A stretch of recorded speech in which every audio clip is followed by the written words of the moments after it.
नमस्कार, स्वागत है आप सभी का। आपके साथ मैं हूं स्वप्निल। शुरुआत एक दिल दहला देने वाली खबर से। जैसलमेर से ये खबर है। यहां डॉक्टरों की बड़ी लापरवाही सामने आई है और ये लापरवाही भारी पड़ी एक नवजात को। डॉक्टरों की लापरवाही से उस नवजात की मौत हो गई और मौत भी बेहद दर्दनाक। प्रसव के दौरान बच्चे के 2 टुकड़े हो गए। डॉक्टर के जोर से खींचने से बच्चे के 2 टुकड़े हुए हैं। रामगढ़ के सामुदायिक स्वास्थ्य केंद्र में यह घटनाक्रम सामने आया है। डॉक्टरों ने लापरवाही के बाद महिला को रेफर किया। प्रसूता का जोधपुर के उम्मेद अस्पताल में इलाज जारी है। प्रसूता की हालत नाजुक बनी हुई है। महिला के पति ने रामगढ़ में मामला दर्ज करवाया है। पुलिस मामले की जांच में जुटी है।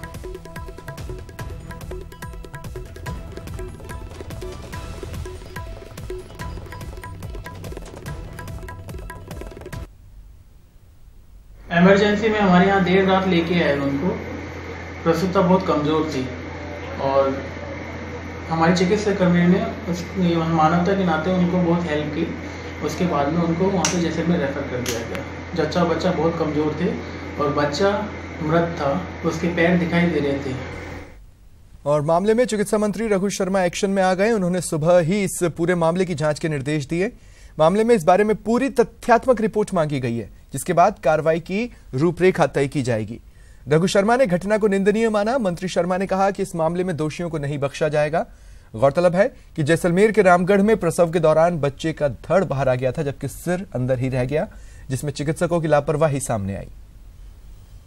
और ज्यादा जानकारी के लिए बात करेंगे सहयोगी सिकंदर शेख से। सिकंदर, एक पत्रकार के तौर पर ऐसी बहुत सी चीजें हैं जो मैं इस पर कह सकता हूं, जिनमें हत्या और इस तरह के शब्दों का इस्तेमाल भी हो सकता है, लेकिन एक पिता के तौर पर मुझे नहीं पता कि मेरा पहला सवाल क्या होना चाहिए।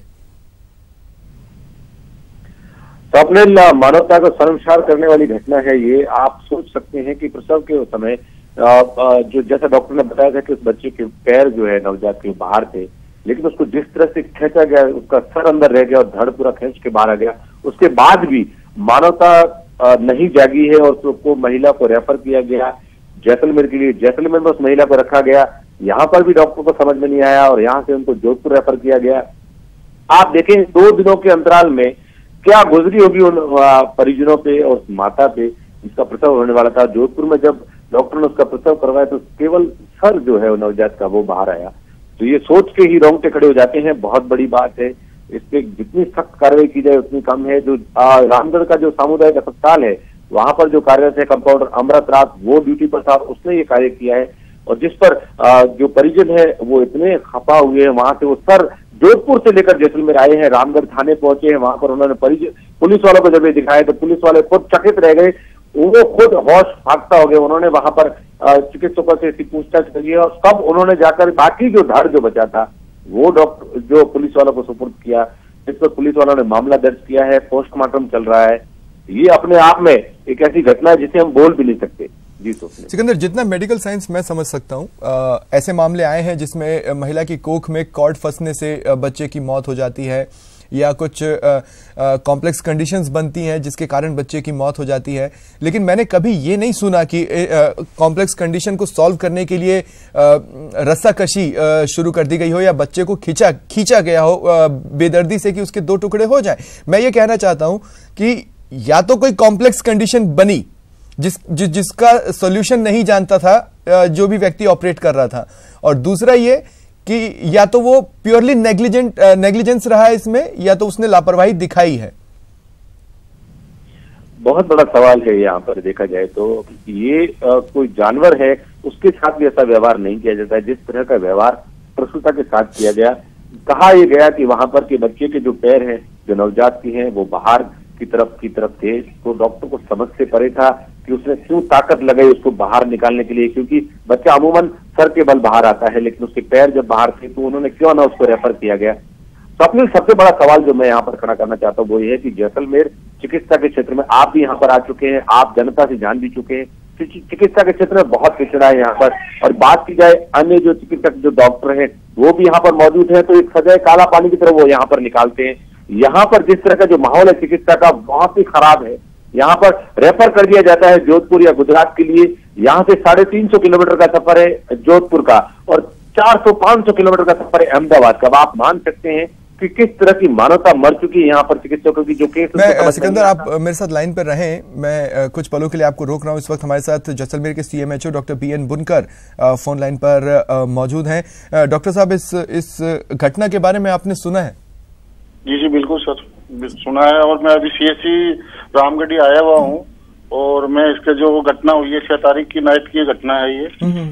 और उसके बाद में जो उन्होंने 6 की नाइट में उस पेशेंट को, उसकी मदर को रेफर कर दिया था जोधपुर जैसलमेर, और 7 को वो जैसलमेर से 7 को जोधपुर गए हैं। अभी उनका अंडर ट्रीटमेंट है। और जो बच्चा था वो तो प्रीमेच्योर बताया जा रहा है। और साथ में इन्होंने रात के टाइम पे जो भी डिलीवरी में जो स्टाफ था ड्यूटी पे, उन्होंने उनके स्टेटमेंट के हिसाब से वही इनका कहना यही है कि साहब उनके घर वाले आए थे और उन्होंने ये कहा कि यही करवा दो। बाकी अच्छी घटना तो नहीं है, ये तो बहुत शर्मसार घटना ही है। सर, प्रारंभिक बातचीत में या जो प्रारंभिक आपका वहां पर जो भी आपकी बातचीत हुई है, उसमें प्रथम दृष्टया ये क्या नजर आ रहा है? क्या कोई नेग्लिजेंस रही है? प्रथम दृष्टया तो इसमें जो है, जो ड्यूटी पे जो कंपाउंडर जो मेल नर्स थे, उन्होंने ही इसको हैंडल किया है। चिकित्सक वहां था, डॉक्टर यहाँ के जो इंचार्ज है निखिल शर्मा, वो यहाँ पे थे, लेकिन उनको रात को बुलाया नहीं गया। रात की, क्योंकि ये 11:30-12 बजे की बात है, तो उनको नहीं बताया गया और उसके बाद रेफर भी कर दिया गया। तो चिकित्सक ने इसमें चेक नहीं किया और जो मेल नर्स जो थे ड्यूटी पे, उन्होंने ही इसको हैंडल किया है और उसकी वजह से ये खड़ा हुआ। तो पर ये कोई रूटीन तो नहीं है कि बिना डॉक्टर को दिखाए अपने ही मन से जूनियर स्टाफ शुरू हो जाए? जी सर, ये तो गलत है सर, बिल्कुल। सर, तो कोई कार्रवाई करेंगे आप इस बात पर? और दूसरा, डॉक्टर साहब अवेलेबल क्यों नहीं हो सकते थे? नहीं, बिल्कुल कार्रवाई करेंगे सर इस पे। हाँ। और कार्रवाई होनी भी चाहिए ऐसी घटनाएं, ताकि दोबारा नहीं हो। बहुत सर, अगर देखिए, आपने मेरे को 2 बातें बताई डॉक्टर साहब। आपने मेरे को एक बात ये बताई है कि कंपाउंडर्स वगैरह जिनसे आपकी पहले बातचीत हुई है, वो ये कह रहे हैं कि उन्होंने परिवार वालों से कहा कि हम आपको रेफर कर रहे हैं। अव्वल चीज तो ये कि रेफर तो डॉक्टर करता, वो कैसे कह सकते हैं? ये तो ये हुआ कि हमसे कुछ गलत हुआ है, हम इसकी जिम्मेदारी उन्हीं पर ढोल दे जो पीड़ित पक्ष है। जी सर, है ना डॉक्टर साहब?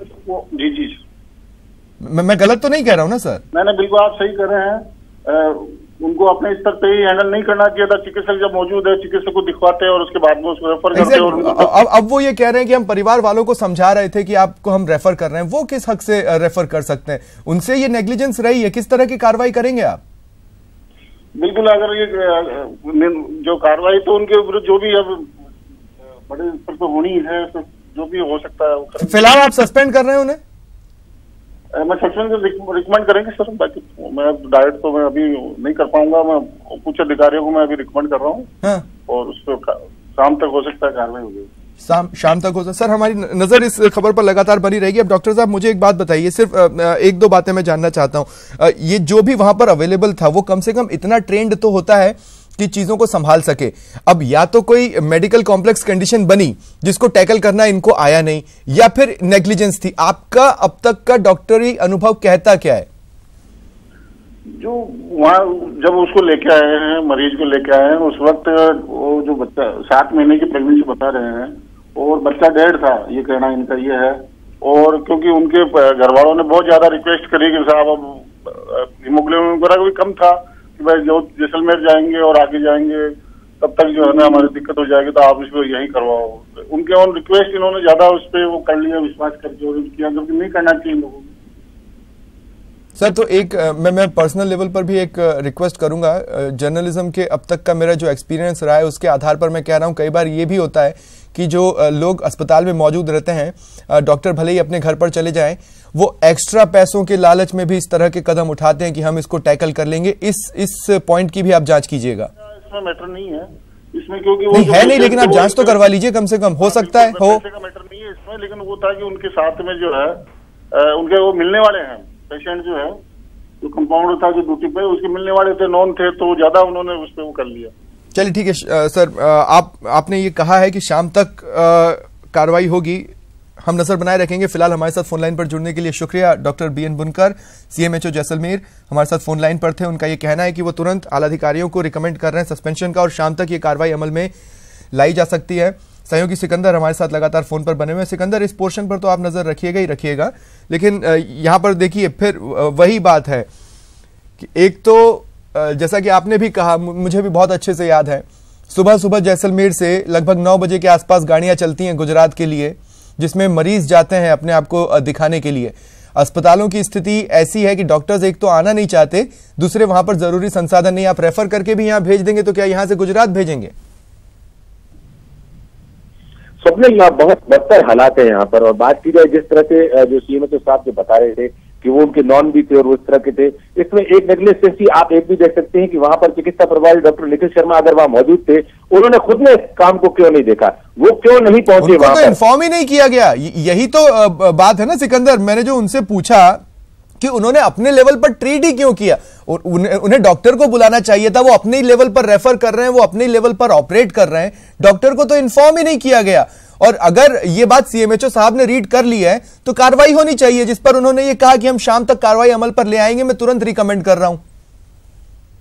जांच की बात की जाए तो यहाँ पर खबरों को देखते हुए रघु शर्मा ने भी यहाँ पर जांच की बात कही है, लेकिन इस तरह के हालात हर बार बनते हैं, हर बार इस तरह के हालात देखे जाते हैं। लेकिन जिस तरह से ये जो मामला जो सामने आया है, जिसमें एक मेल नर्स है अमृता राम, जो खुद कंपाउंडर है वहां पर, उसने उस महिला के जो प्रसव के वक्त उस बच्चे को इतनी जोर से वहां पर खींचा है, क्या वो शराब पिए हुए था? इसकी भी जांच होनी चाहिए।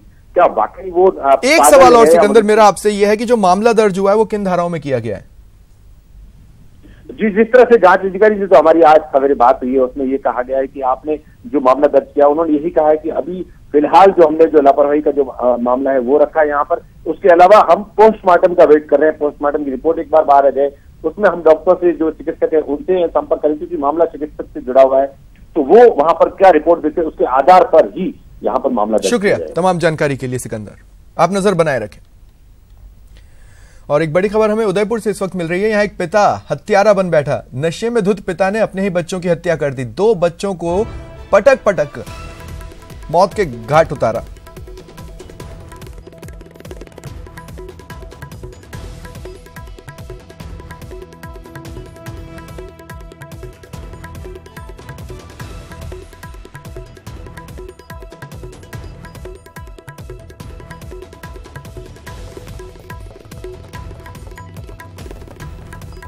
आरोपी पिता ने एक लड़के और लड़की की हत्या कर दी। हत्या की जांच में पुलिस जुटी हुई है।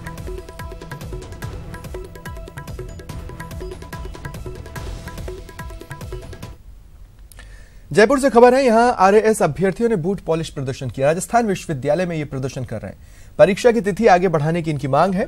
मेंस परीक्षा के लिए तैयारी का ये अभ्यर्थी समय मांग रहे हैं। इन्होंने ढोल नगाड़ों के साथ नारेबाजी कर अपना विरोध भी जताया है। राजस्थान विश्वविद्यालय में व्याख्याता भर्ती परीक्षा के अभ्यर्थियों ने इसी जगह पर अपना आंदोलन किया था और उसके बाद में व्याख्याता भर्ती परीक्षा की तिथि स्थगित की गई। अब आरएएस भर्ती के अभ्यर्थी यहां पर धरने पर बैठे हैं और लगातार अपना प्रदर्शन कर रहे हैं। आंदोलन करते हुए अभ्यर्थियों की तस्वीर मैं आपको दिखाना चाहूंगा कि किस तरह से आज अपना यहां पर प्रदर्शन करते हुए नजर आ रहे हैं। आज इन्होंने प्रदर्शन का तरीका अनूठा चुना है, जिसमें उन्होंने यहां पर बूट पॉलिश करके अपना सांकेतिक प्रदर्शन किया है और उसके जरिए संदेश देने की कोशिश की गई है कि उनकी तरफ ध्यान दिया जाए। आरएएस भर्ती परीक्षा जो कि मेंस परीक्षा है, आगामी 29-30 जनवरी को होने वाली है, उस परीक्षा की तिथि को स्थगित करने और उसके बाद नई तिथि जारी करने की मांग की जा रही है। इनका कहना है कि जो आरक्षित वर्ग के जो अभ्यर्थी हैं उनको पर्याप्त यहाँ पर समय नहीं मिला। जो सामान्य वर्ग के अभ्यर्थी थे उनका अक्टूबर में यहाँ पर परिणाम जारी हुआ था, जबकि इनका परिणाम दिसंबर महीने में जारी हुआ था। तो ऐसे में इनको पर्याप्त समय नहीं मिल पाया और 4 महीने के समय की अब इनकी मांग है। किस तरह से आज अपना यहाँ पर प्रदर्शन कर रहे हैं, उन्हीं से हम जान लेते हैं कि आज जो आप अनूठा यहाँ पे प्रदर्शन कर रहे हैं, क्या कारण है इस तरह के प्रदर्शन का? सर, हमारे कारण है कि हम बेरोजगार आदमी हैं और बेरोजगार के साथ जितना अन्याय कर रहे हैं ये शायद आरपीएससी को भी पता है और हमारे को पता है। अब ये संदेश देना चाह रहे हैं, जिनकी कमाई होगी हम इस बूट पुलिस या जूतो पुलिस से हम मुख्यमंत्री के भेजेंगे, उनको जताएंगे विरोध करके। सर, हमारी मांगे जायज है, नाजायज नहीं है। हम मांग कर रहे हैं हमारे अधिकारों की। कोई ऐसे नहीं कर रहे कि ये क्या गलत है। हमारा गलती है हमारे लिए कि हम ओबीसी है, अन्य पिछड़ा वर्ग, SC SC OBC MBC वर्ग में आते, ये हमारा कर्म है।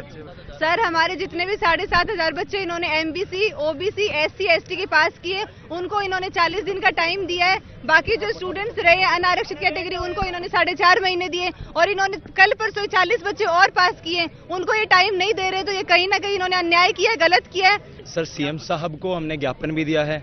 हमने एक बार सारे छात्र मिलकर कुछ दिनों पहले उनसे मिलने भी गए थे, मगर वास्तविकता ये कि हमें आश्वासन ही दिए जा रहे हैं और फिर हमें निराश होकर, हताश होकर यहाँ पर बैठना पड़ रहा है। मुद्दा एक बार का नहीं है सर, पिछली 3 वैकेंसी से लगातार यही प्रॉब्लम आ रही है।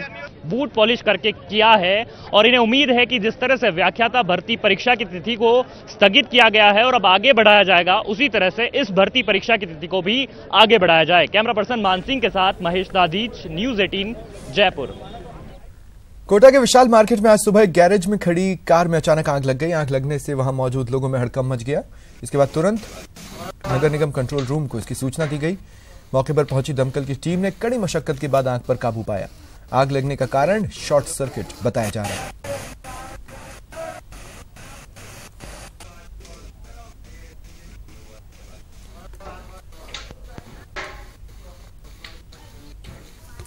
तस्वीरें आप अपनी टीवी स्क्रीन पर देख पा रहे हैं बर्निंग कार की। बताया जा रहा है कि एक शॉर्ट सर्किट से इस कार में आग लगी, जिसके बाद देखते ही देखते ये आग इतनी बढ़ी कि कार एक आग के गोले में तब्दील हो गई।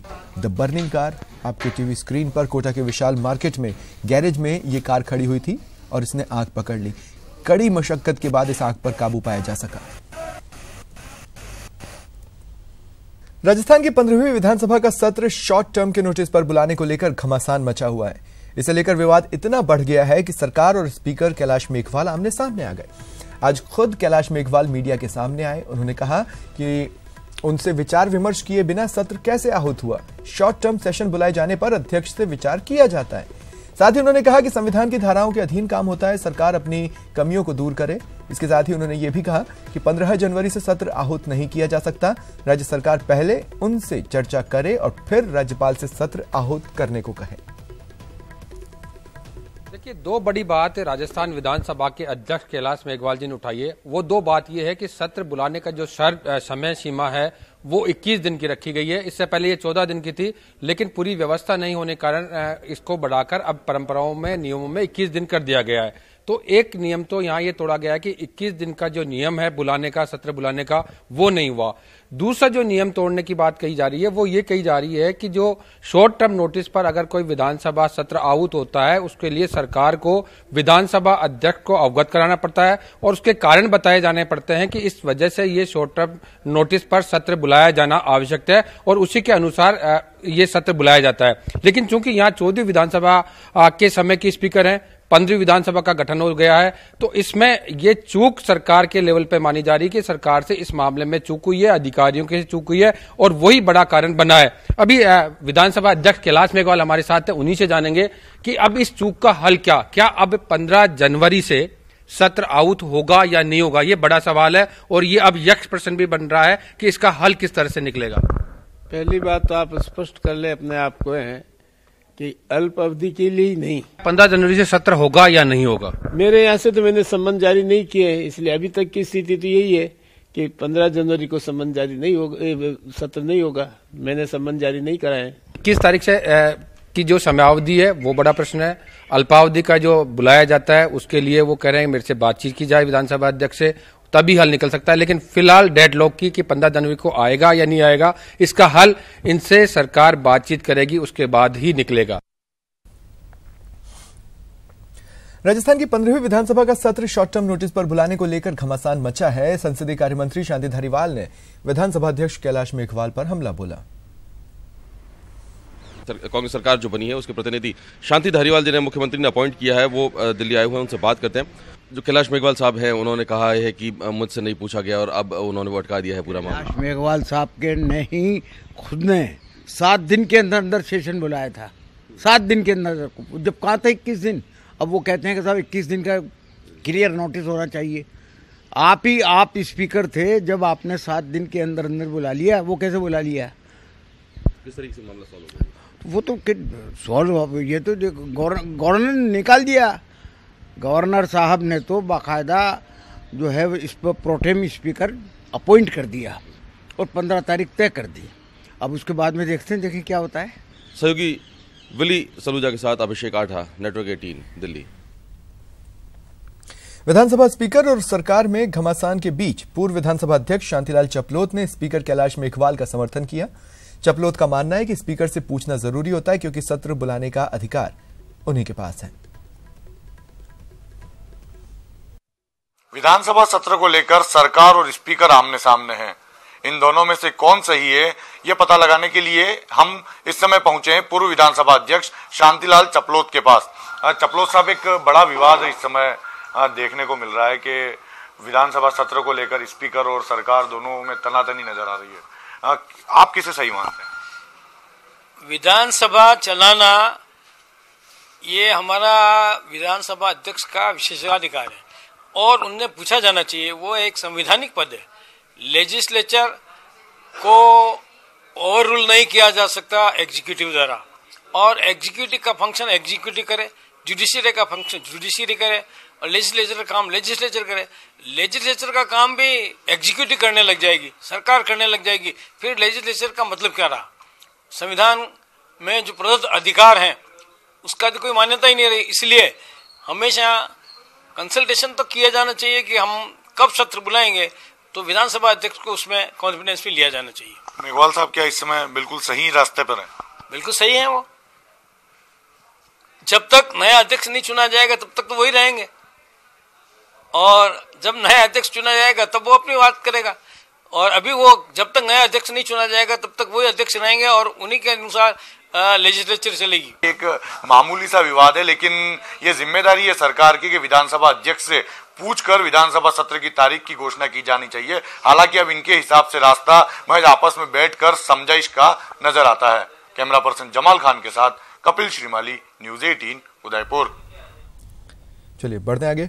भरतपुर की सुजान गंगा नहर में युवक ने छलांग लगाकर आत्महत्या कर ली। लोगों ने मथुरा गेट थाना पुलिस को सूचना दी। गोताखोरों की मदद से नहर में युवक की तलाश कराई और युवक के शव को बाहर निकाला। मृतक की शिनाख्त मोरी चार बाग निवासी राजेश के रूप में हुई है। फिलहाल पुलिस जांच कर रही है। एक व्यक्ति था जिसका नाम राजेश है, पिताजी का नाम सुरेश है।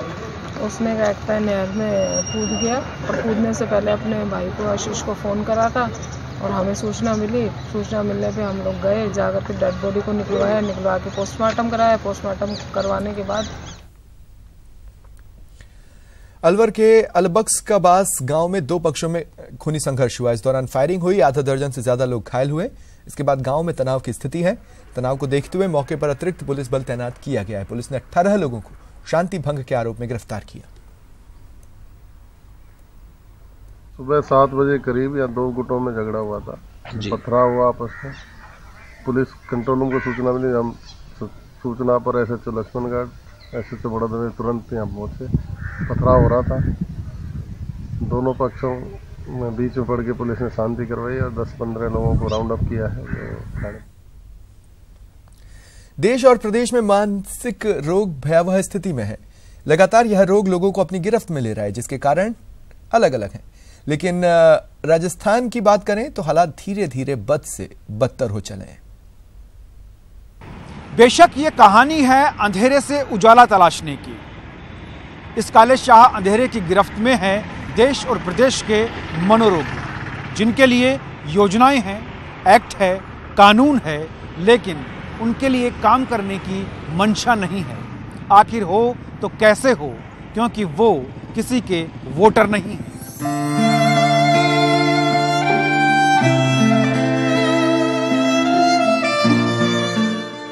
जिन्हें अपनी सुध नहीं, जिन्हें दुनियादारी की समझ नहीं, जिन्हें कुछ भी खबर नहीं, न भूख लगने पर खाना मांग सकते हैं, न प्यास को दर्शाना जानते हैं, क्योंकि वो मानसिक रूप से कमजोर हैं। यही वजह है कि खुद का ख्याल नहीं रख सकते, दूसरों पर हर काम के लिए निर्भर रहते हैं। कई बार तो उन्हें बेड़ियों से बांधने की खबरें भी आती हैं। सड़कों पर बेसुध होकर घूमने की खबरें आती हैं। यहाँ तक कि उनसे मारपीट भी की जाती है और कई बार तो कैद करके भी रखा जाता है। राजस्थान के अंदर इनकी स्थिति बहुत ही डामाडोल है। रात के समय यदि हम देखें तो महिलाओं के साथ में जो दुराचार हो रहे हैं, ज्यादती हो रही है, उसका एक परिणाम अभी कुछ दिनों पहले खासाकोटी पे एक महिला के साथ में हुआ, इसके बच्चे को जन्म दिया।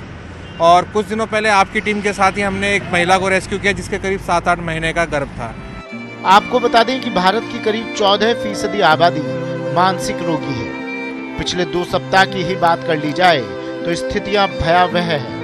देश प्रदेश को छोड़िए, अगर राजधानी जयपुर की ही बात कर ली जाए तो आप चौंक जाएंगी। नियति की विडंबना ने तो उन्हें मनोरोगी बना ही दिया, लेकिन बदनीयती के चलते मानसिक रोगी बच्चे और महिलाएं शिकार होते हैं यौन शोषण के। प्रदेश के तमाम हिस्सों से इस तरह की खबरें आती हैं और सुर्खियां भी बटोरती हैं। एक मामला सुलझता नहीं कि दूसरा मामला सामने आ जाता है। और तो और राजधानी की सड़कें भी इस तरह की विडंबनाओं से महफूज नहीं हैं। पहला मामला 31 दिसंबर 2018 है।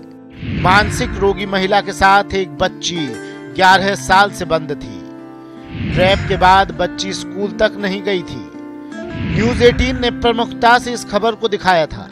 खबर के बाद सीएमओ ने लिया संज्ञान। बच्ची को कैद से मिली मुक्ति और उसे फिर से भेजा गया स्कूल।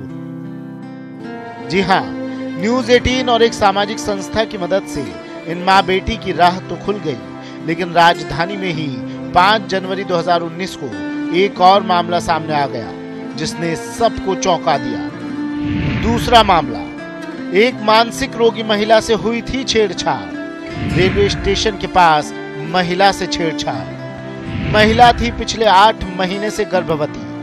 महिला को मजिस्ट्रेट के सामने किया गया पेश, तब जाकर भेजा गया मनोचिकित्सालय।